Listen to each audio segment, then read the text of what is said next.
บายดีพี่น้องมาอยู่ประเทศไทยพี่น้องพันเมืองยังพันเมืองพี่น้อง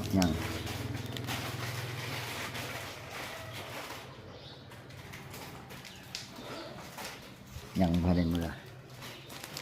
ยังเข้ากรุงเทพอยู่พี่น้องไปบริษัทแอปดอกลิศสบายพี่น้องก็ยังสบายหาเงินในโทรศัพท์สบายบัตรพาสอดทุกวันรายได้วันละ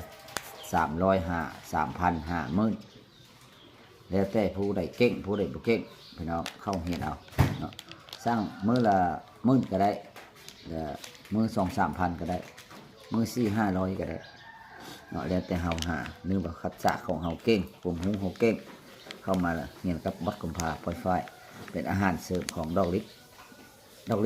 ให้ซื้ออยู่ซื้อกินได้เงินพี่น้องดอกลิศบ่ได้ให้ขายบ่ให้สต็อกสินค้าบ่ให้ลงทุนซื้อไปได้กินได้เงินเข้าไปเบิ้งบัตรกุมภาเนาะโหลดแอปดอลิสขอเข้ากุ้มเฮียนเนาะส่วนแรกก็เฮียนก่อนเนาะแล้วก็การซื้อกิน2 ชิ้นแล้วก็ได้แอปมาโหลดเนาะหาเงินหาคำได้วันละ300ชิ้นละ300ชิ้นละ600ชิ้นละ800 บาทเนาะต่อชิ้นเนาะมันเป็นขั้นไปให้พี่น้องเขาเบิ่งรวยกว่าย่อไทยแล้วก็รวยกว่าบริษัทอันอื่นเนาะบริขายบริษัทตอกสินค้าเฮ็ดแล้วนั่งอยู่ก็ได้นอนอยู่ก็ได้พี่น้อง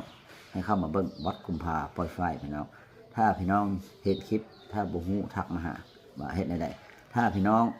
บ่กล้าลงทุนลงฮอนทักมาหาเฮาลงให้เนาะเฮาบ่ให้ยานบ่ให้นอนบ่ให้พี่น้องลงก็ได้แบ่งกันพี่น้อง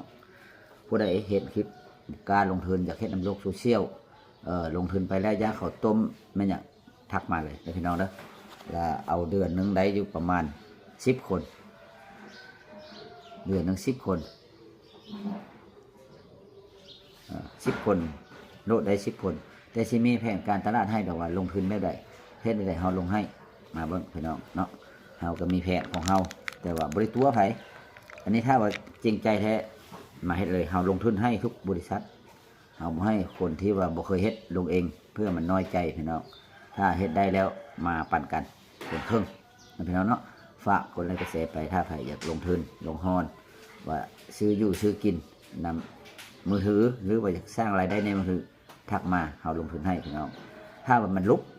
พี่น้องเฮาบอกอย่างนั้นพี่น้องจักบิจักบาทถ้าว่าได้ปั่นกันคนครึ่งพี่น้องเนาะแบ่งกันตลอดชีวิตถ้าไว้